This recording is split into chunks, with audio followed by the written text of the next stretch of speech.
Hello everyone, स्वागत है आप सभी का मेरे चैनल द डिवाइन टैरो में। कैसे हैं आप सब? उम्मीद करती हूँ सब हैप्पी होंगे, पॉजिटिव फील कर रहे होंगे, पॉजिटिव सोच रहे होंगे। सो आज जो रीडिंग करने जा रही हूँ यह है सितंबर मंथ का राशिफल, जिसमें देखेंगे 3 घटनाएं वो कौन सी हैं जो आप लोगों की राशि में घटित होकर ही रहेंगी।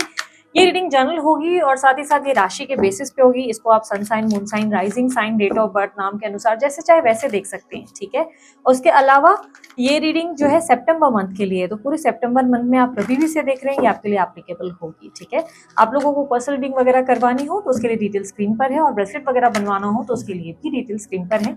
उसके अलावा स्पिरिचुअल जर्नी का वर्कशॉप अनाउंस हो चुका है, 22 सितंबर को होने वाला है, लेकिन बुकिंग्स अभी शुरू हैं। तो अगर आपको बुकिंग करनी है तो अभी बुकिंग कीजिए, बिकॉज ये बुकिंग जो है कुछ ही दिनों में, कुछ 4-5 दिनों के अंदर बंद कर दी जाएगी। तो अगर आपको अपनी सीट्स रजिस्टर करनी है तो आप जल्दी ही, जो दिया गया नंबर आपके सामने स्क्रीन पर है, पर्सनल रीडिंग के लिए भी दिया गया है, सेम नंबर ही है, उस पर आप व्हाट्सअप करें, डिटेल्स प्राप्त करें, पे करें, स्क्रीनशॉट भेजें, फॉर्म फिलअप करें और अपनी सीट जो है रजिस्टर करवाएं। ये एक ऑनलाइन वर्कशॉप होगा जिसमें आपको जूम कॉल पे जो है अवेलेबल रहना है। 1 दिन का वर्कशॉप होने वाला है, जिसको अटेंड करने से आपको काफी फायदे होंगे। आपकी लव लाइफ में अगर कोई स्टक सिचुएशन बनी हुई है तो उसमें काफी ज्यादा इंप्रूवमेंट देखने को मिलेगी, ठीक है। सो चलिए शुरू करते हैं हम अपनी रीडिंग को राशि के अनुसार एक एक करके। अब बारी है कुंभ राशि की। देखेंगे कुंभ राशि वालों के लिए कौन सी 3 घटनाएं हैं जो घटित होकर ही रहेंगी सितंबर के महीने में।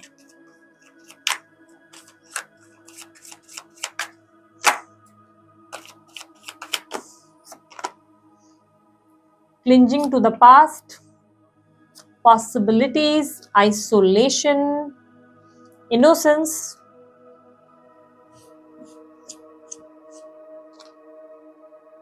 burden, moment to moment, courage, awareness, playfulness। Universe मुझे बताएं 3 कौन सी घटनाएं हैं जो कुंभ राशि वालों के लिए घटित होकर ही रहेंगी सितंबर के महीने में। S of swords, hangman, 9 of swords. इस महीने की सबसे पहली घटना ये होगी कि आपको किसी के सत्य के बारे में पता चलेगा, किसी की सच्चाई आपके सामने आने वाली है। ये सत्य वो है जिसके सवालों के जवाब आप बहुत समय से ढूंढ रहे हैं। किसी इंसान को लेकर होता है ना कि शक हो जाना कि यार मुझे इस इंसान की बातें समझ नहीं आ रही, कुछ तो गड़बड़ है दया, ये बंदा ना मुझे कुछ गलत लग रहा है। इस चीज पे आपको बहुत समय से शक है, बहुत समय से आप इस चीज को लेकर अटके हुए हैं, क्या होगा, कैसे होगा, इज इट होगा, नहीं होगा। जैसे होता है ना कि कोई दोस्त है हमारे साथ उठ बैठ रहा है और हमें उस पर शक होता है कि यार ये दोस्त जो है ना मेरा सही नहीं लगता, ये मेरे सामने मेरे मुंह पे तो बड़ा अच्छा है या अच्छी है, बट मुझे गारंटी है ये मेरे पीठ पीछे उल्टा बोलता है। डाउट होना, क्लैरिटी मिलने वाली। इस महीने आपके सामने सत्य, एकदम ऐसा सच आपके सामने अचानक से आएगा जिसको लेकर आप शॉक्ड भी हो जाएंगे, जबकि आपको डाउट पहले से ही था। इस चीज का डाउट आपको पहले से था, लेकिन फिर भी सच को लेकर आप हक्के बक्के रह जाएंगे, क्योंकि आपने एक्सपेक्ट नहीं किया था कि ये सत्य आपके सामने इस तरीके से आएगा, इस तरीके से आपके सामने सच खुलेगा। कुछ लोगों के लिए ये पहली घटना रिप्रेजेंट कर रही है अनएक्सपेक्टेड किसी ऐसे व्यक्ति का कॉल जो आपने, जिसकी उम्मीद या अपेक्षाएं नहीं रखी है। ये कोई अनएक्सपेक्टेड कॉल आपको आ सकता है, जिस कॉल से आपको सब कुछ पता चल जाएगा, या मे भी सोशल मीडिया के जरिए आपको कुछ पता चलने वाला है। सोशल मीडिया पे अचानक से कोई ऐसा पोस्ट, कोई ऐसी एक्टिविटी आपके सामने आ जाएगी जो आपको हक्का बक्का कर देगी, जिससे आप हैरान हो जाएंगे। तो किसी इंसान के सत्य आपके सामने किसी के पन्ने खुलते नजर आ रहे हैं, ठीक है। तो ये पहली घटना तो जरूर घटित होगी। दूसरी घटना की बात करेंगे।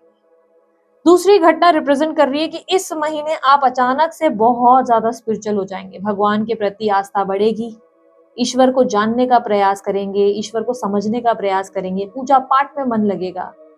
अब तक आपने एक प्रैक्टिकल वर्ल्ड को जिया कि भाई ये नहीं वो नहीं, फलाना भाई इसकी मदद करो उसकी मदद करो, सबका बर्डन उठाया, परिवार का, लोगों का, आसपास की हर स्थिति का, सबका आपने सबका बोझ अपने ऊपर, अपने कंधों पे उठाया, सबको खुश रखने का प्रयास किया। बट इस महीने की एनर्जी रिप्रेजेंट कर रही है कि आपको सडनली लगेगा कि आप स्वयं में अंदर से खुश नहीं है। आप सबको संभाल रहे हैं लेकिन अंतर्मन से आप खुश नहीं हैं।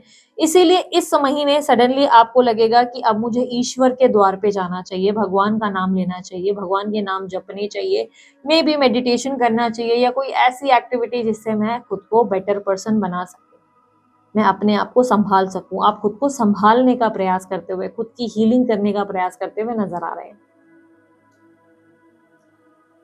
सेकेंड इवेंट रिप्रेजेंट कर रहा है इस घटना को कि यहाँ पर आपके सामने स्पिरिचुअलिटी को लेकर इंटरेस्ट बढ़ेगा, यानी कि आप भगवान के प्रति सडनली आप जो है इंटरेस्ट लेना शुरू करेंगे, पूजा पाठ करेंगे। यदि ऑलरेडी पूजा पाठ करते हैं, मेडिटेशन करते हैं, तो भगवान के प्रति आस्था ज्यादा बढ़ जाएगी।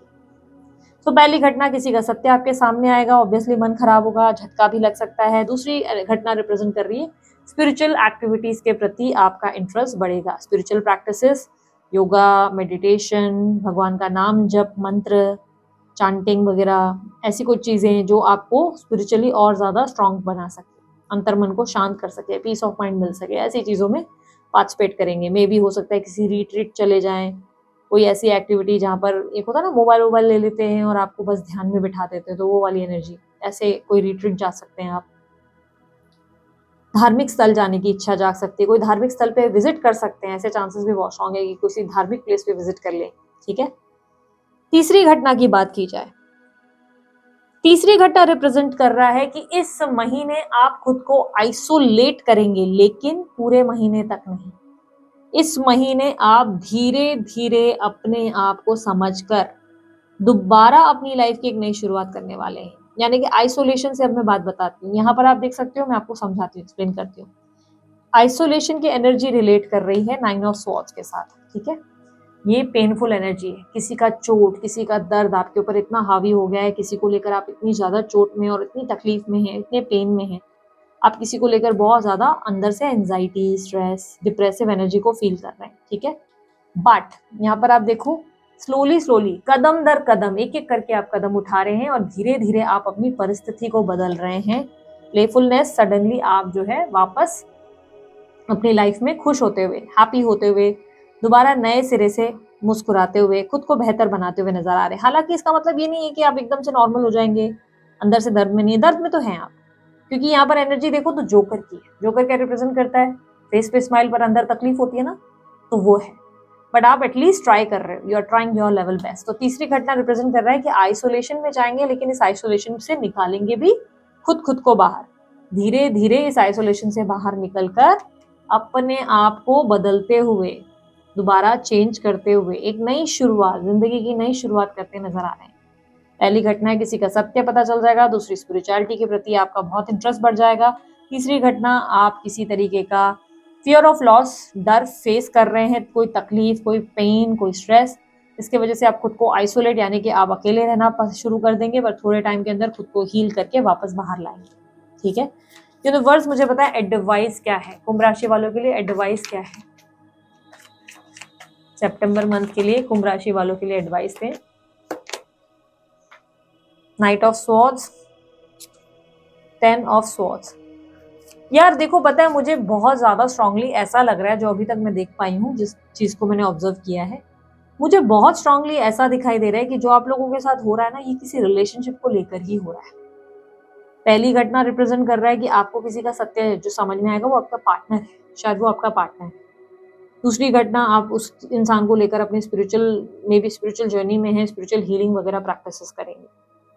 तीसरी घटना जो रिप्रेजेंट कर रहा है कि आप अपने अंदर एक फियर ऑफ लॉस, सब कुछ खो जाने का डर महसूस कर रहे हैं। ये मोस्टली रिलेशनशिप से लग रहा है, पर बहुत लोगों के लिए ऐसी भी पॉसिबिलिटी है कि आप अपने फैमिली वालों के लिए बहुत कुछ कर रहे हैं, सबके लिए आप अवेलेबल है, सबका बर्डन उठा रहे हैं, बट समहाउ आप खुद में संतुष्ट नहीं है, खुद में खुश नहीं है, जिसकी वजह से आप बहुत लोनली फील कर रहे हैं। तो जो यूनिवर्स आपको एडवाइस दे रही है, यूनिवर्स आपको कह रहा है कि आप उस परिस्थिति को या उस इंसान को ठीक करने की कोशिश कर रहे हो जो आपके बस में नहीं। आप पता है क्या कोशिश कर रहे हो? आप ऐसी जगह अपनी हाथ पैर मार रहे हो, या ऐसी इंसान पर ट्रस्ट करने की, या ऐसे इंसान के साथ सब कुछ ठीक करने की कोशिश कर रहे हो जहां कुछ पॉसिबल ही नहीं, जहां कोई गुंजाइश ही नहीं। आप एक ऐसे रिश्ते में या ऐसे लोगों के बीच लगे हुए हो, बार बार खुद को साबित कर रहे हो, बार बार अपने आप को अच्छा बना रहे हो, सामने वाले को लाइक हैप्पी करने की, हैप्पी रखने की कोशिश कर रहे हो, बट स्टिल आपके साथ चीटिंग हो रही है, गलत हो रहा है, क्योंकि ये एंडिंग हो चुकी है। इस एंड को एक्सेप्ट करें, यू नीड टू एक्सेप्ट, इस एंडिंग को एक्सेप्ट करने की जरूरत है। आप इस एंडिंग को एक्सेप्ट नहीं कर रहे हैं। यूनिवर्स आपको कह रहा है जो खत्म हो गया उसे बार बार शुरू करने की गलती मत करो, बार बार वहां एफर्ट मत डालो जहां पे आपकी रिस्पेक्ट नहीं है, बार बार उन लोगों को वैल्यू मत करो, उन लोगों को मत थाली परोस के दो जो लोग आपकी कदर नहीं कर पा रहे। सिर्फ उन लोगों को अप्रिशिएट करें या खुद को अप्रिशिएट करें, उन लोगों को, या तो जो लोग आपके लिए अवेलेबल है। जो लोग आपके लिए अवेलेबल नहीं है, आप उन्हें बार बार एंटरटेन करना, क्योंकि ऐसा लग रहा है कि आपकी इनसिक्योरिटीज दूसरों को लेकर, किसी व्यक्ति को लेकर कि शायद सब बदल जाए, शायद मैं प्रयास करूं, शायद ठीक हो जाए। आप कुछ नहीं बदल सकते। जो एंड हो गया उसे एंड हो जाने दो। जो खत्म हो चुका है उसे खत्म होने दो, उसे बार बार शुरू करने की कोशिश मत करो, ठीक है। सो ये थी आप लोगों की रीडिंग आप लोगों को अच्छी लगी, आप लोग लाइक शेयर सब्सक्राइब कीजिएगा, ढेर सारा प्यार दीजिएगा। उसके अलावा अन्य कोई जानकारी अगर आप लोग चाहते हैं, आपको डिस्क्रिप्शन बॉक्स और स्क्रीन पे मिल जाएगी। अभी के लिए इतना ही, बाय, टेक केयर, ओम साई राम।